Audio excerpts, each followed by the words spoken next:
Hi everybody, welcome to this week's Take and Make craft. This week's theme is spaghetti, so this is what your craft is going to look like, spaghetti and meatballs. And we have two books to read, Cloudy with a Chance of Meatballs and Strega Nona. Both books are a little long, so I'm going to read one book, we'll take a break, and I'll tell you how to do the craft, and then I'll read the second book. So our first book is Strega Nona, an original tale written and illustrated by Tomie dePaola, published by Simon & Schuster Books for young readers. In a town in Calabria, a long time ago, there lived an old lady everyone called Strega Nona, which meant Grandma Witch. Although all the people in town talked about her in whispers, they all went to see her if they had troubles. Even the priest and the sisters of the convent went, because Strega Nona did have a magic touch.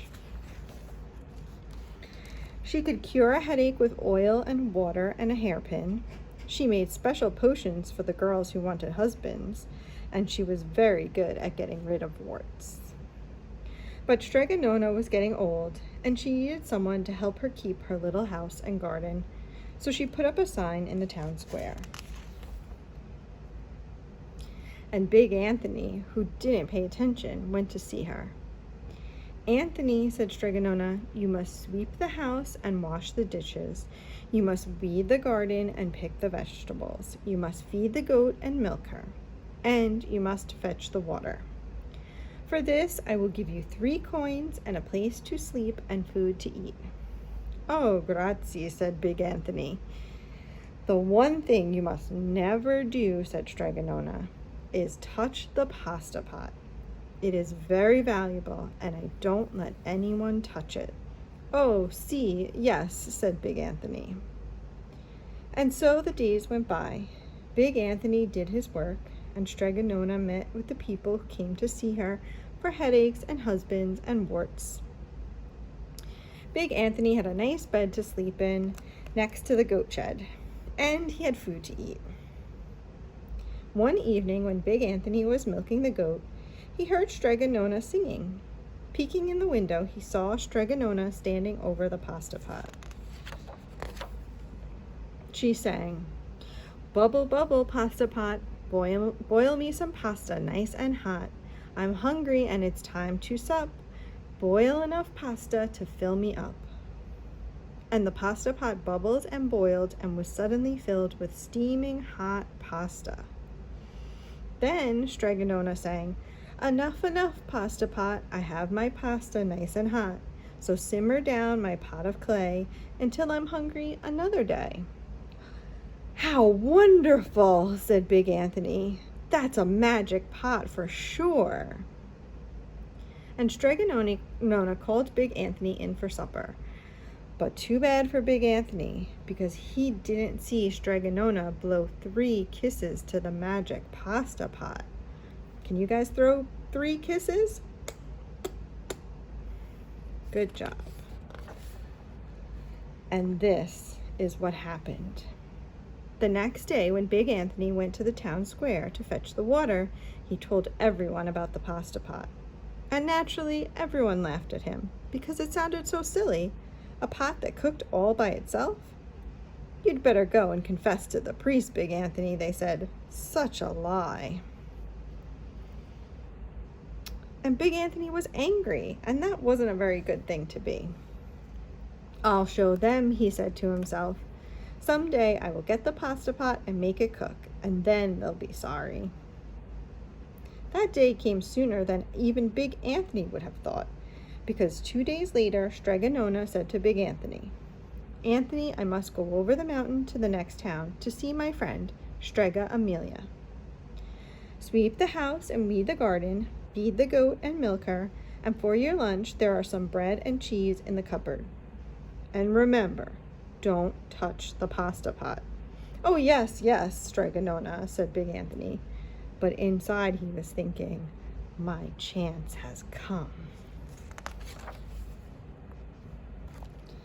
As soon as Strega Nona was out of sight, Big Anthony went inside, pulled the pasta pot off the shelf, and put it on the floor. Now let's see if I can remember the words, said Big Anthony. And Big Anthony sang. Bubble, bubble, pasta pot, boil me some pasta nice and hot. I'm hungry and it's time to sup. Boil enough pasta to fill me up. And sure enough, the pot bubbled and boiled and began to fill up with pasta. Aha, said Big Anthony. And he ran to the town square, jumped on the fountain, and shouted, Everyone get forks and plates and platters and bowls. Pasta for all at Strega Nona's house. Big Anthony has made the magic pasta pot work. Of course, everyone laughed, but ran home to get forks and plates and platters and bowls. And sure enough, when they got to Strega Nona's, the pasta pot was so full it was beginning to overflow. Big Anthony was a hero. He scooped out pasta and filled the plates and platters and bowls. There was more than enough for all the townspeople, including the priest and the sisters from the convent. And some people came back for 2 and 3 helpings, but the pot was never empty.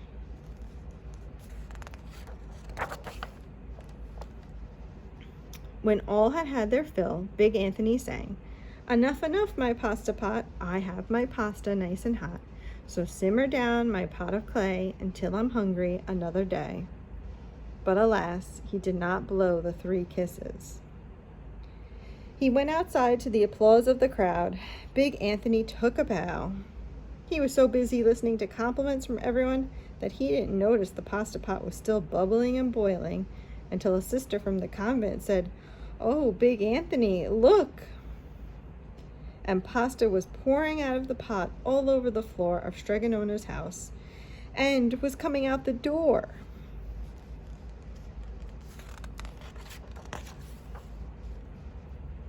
Big Anthony rushed in and shouted the magic words again, but the pot kept bubbling. He took the pot off the floor, but the pasta kept on pouring from it. Big Anthony grabbed a cover and put it on the pot and sat on it. But the pasta raised the cover and Big Anthony as well and spilled on the floor of Strega Nona's house. Stop! Yelled Big Anthony. But the pasta did not stop. And if someone hadn't grabbed poor Big Anthony, the pasta would have covered him up. The pasta had all but filled the little house. Out of the windows and through the doors came the pasta, and the pot kept right on bubbling. The townspeople began to worry. Do something, Big Anthony, they shouted. Big Anthony sang the magic song again, but without the 3 kisses, it did no good. By this time, the pasta was on its way down the road, and all the people were running to keep ahead of it. We must protect our town from the pasta, shouted the mayor. Get mattresses, tables, doors, anything to make a barricade. But even that didn't work. The pot kept bubbling and the pasta kept coming.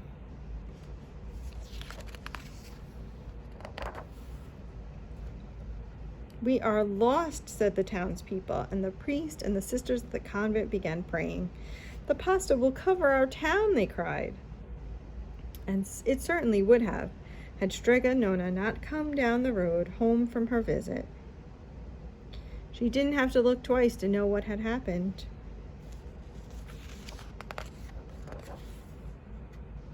She sang the magic song and blew the 3 kisses, and with a sputter, the pot stopped boiling and the pasta came to a halt. Oh, grazie, thank you, Strega Nona, the people cried. But then they turned on poor Big Anthony. String him up, the men of the town shouted. Now wait, said Strega Nona. The punishment must fit the crime. And she took a fork from a lady standing nearby and held it out to Big Anthony. All right, Big Anthony, you wanted pasta from my magic pasta pot, Strega Nona said, and I want to sleep in my little bed tonight, so start eating. And he did. Poor Big Anthony.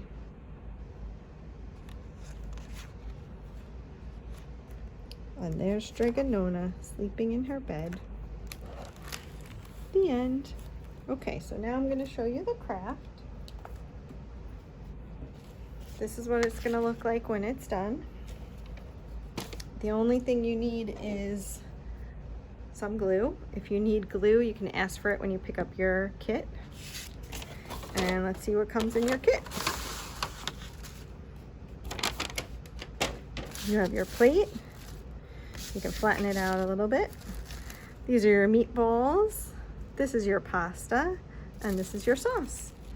So what you're gonna do is you're gonna put glue all over your plate.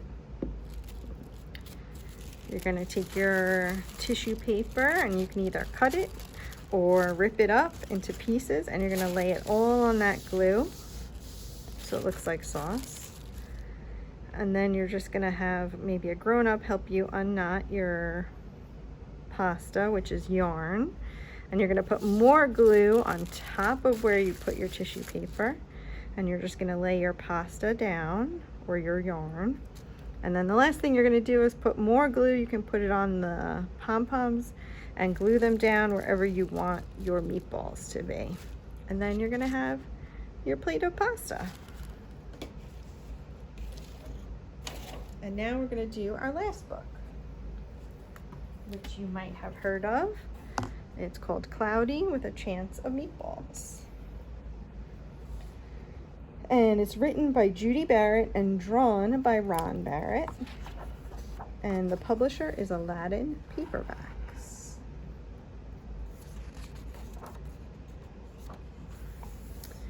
We were all sitting around the big kitchen table. It was Saturday morning. Pancake morning. Mom was squeezing oranges for juice. Henry and I were betting on how many pancakes we could eat, and Grandpa was doing the flipping.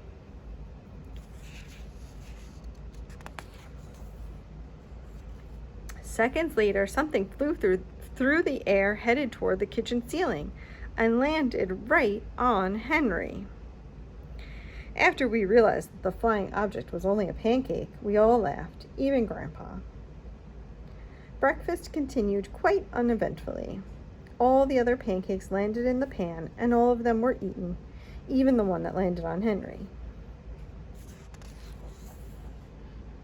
That night, touched off by the pancake incident at breakfast, Grandpa told us the best tall tale bedtime story he'd ever told.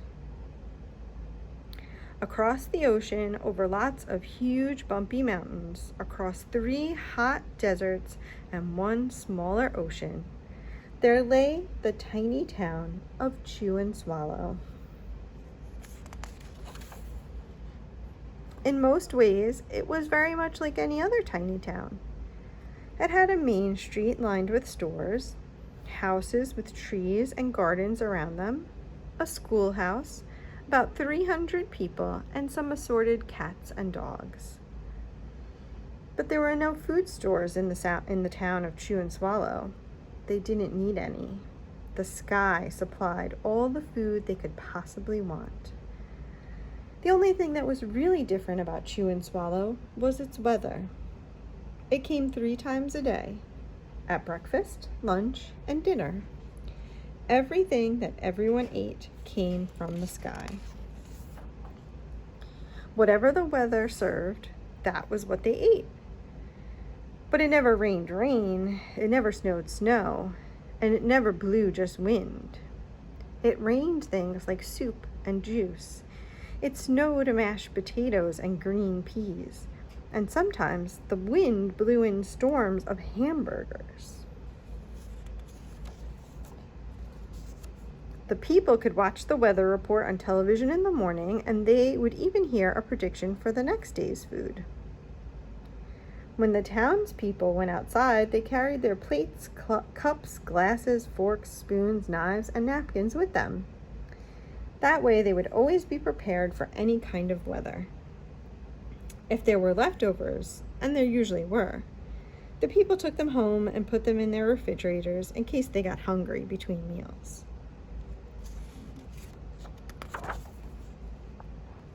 The menu varied. By the time they woke up in the morning, breakfast was coming down. After a brief shower of orange juice, low clouds of sunny-side eggs moved in, followed by pieces of toast.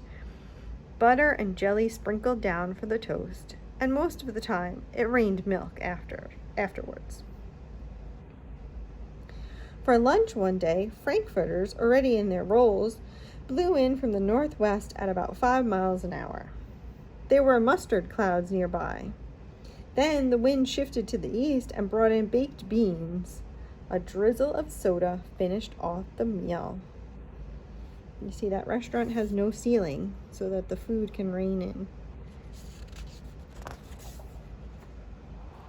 Dinner one night consisted of lamb chops, becoming heavy at times, with occasional ketchup. Periods of peas and baked potatoes were followed by gradual clearing, with a wonderful jello setting in the west. The sanitation department of Chew and Swallow had a rather unusual job for a sanitation department. It had to remove the food that fell on the houses and sidewalks and lawns. The workers cleaned things up after every meal and fed all the dogs and cats. Then they emptied some of it into the surrounding oceans for fish and turtles and whales to eat. The rest of the food was put back into the earth so that the soil would be richer for the people's flower gardens. Life for the townspeople was delicious until the weather took a turn for the worse. This says, spaghetti ties up town. One day there was nothing but gorgonzola cheese all day. Can you see they're wearing clothespins on their nose because gorgonzola cheese is stinky. The next day there was only broccoli, all overcooked. And the next day there were Brussels sprouts and peanut butter with mayonnaise. Another day there was a pea soup fog. No one could see where they were going, and they could barely find the rest of the meal that got stuck in the fog. The food was getting larger and larger, and so were the portions. People were getting frightened. Violent storms blew up frequently. Awful things were happening. One Tuesday there was a hurricane of bread and rolls all day long and into the night. There were soft rolls and hard rolls, some with seeds and some without.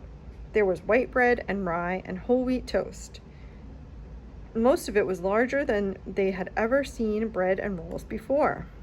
It was a terrible day. Everyone had to stay indoors. Roofs were damaged and the sanitation department was beside itself. The mess took the workers 4 days to clean up, and the sea was full of floating rolls. To help out, the people piled up as much bread as they could in their backyards. The birds picked at it a bit, but it just stayed there and got staler and staler. There was a storm of pancakes one morning and a downpour of maple syrup that nearly flooded the town. A huge pancake covered the school. No one could get it off because of its weight, so they had to close the school. Lunch one day brought 15-inch drifts of cream cheese and jelly sandwiches. Everyone ate themselves sick, and the day ended with a stomachache. There was an awful salt and pepper wind accompanied by an even worse tomato tornado. People were sneezing themselves silly and running to avoid the tomatoes. The town was a mess. There were seeds and pulp everywhere. The sanitation department gave up. The job was too big. Everyone feared for their lives. They couldn't go outside most of the time. Many houses had been badly damaged by giant meatballs. Stores were boarded up, and there was no more school for the children. So a decision was made to abandon the town of Chew and Swallow. It was a matter of survival. The people glued together giant pieces of stale bread, sandwich style, with peanut butter, took the absolute necessities with them, and set sail on their rafts for a new land. After being afloat for a week, they finally reached a small coastal town, which welcomed them. The bread had held up surprisingly well enough for them to build temporary houses for themselves out of it. The children began school again, and the adults all tried to find places for themselves in the new land. The biggest change they had to make was getting used to buying food at the supermarket. They found it odd that food was kept on shelves, packaged in boxes, cans, and bottles. Meat that had to be cooked was kept in large refrigerators. Nothing came down from the sky except rain and snow. The clouds above their heads were not made of fried eggs. No one ever got hit by a hamburger again. And nobody dared go back to Chew and Swallow to find out what had happened to it. They were too afraid. Henry and I were awake until the very end of Grandpa's story. I remember his goodnight kiss.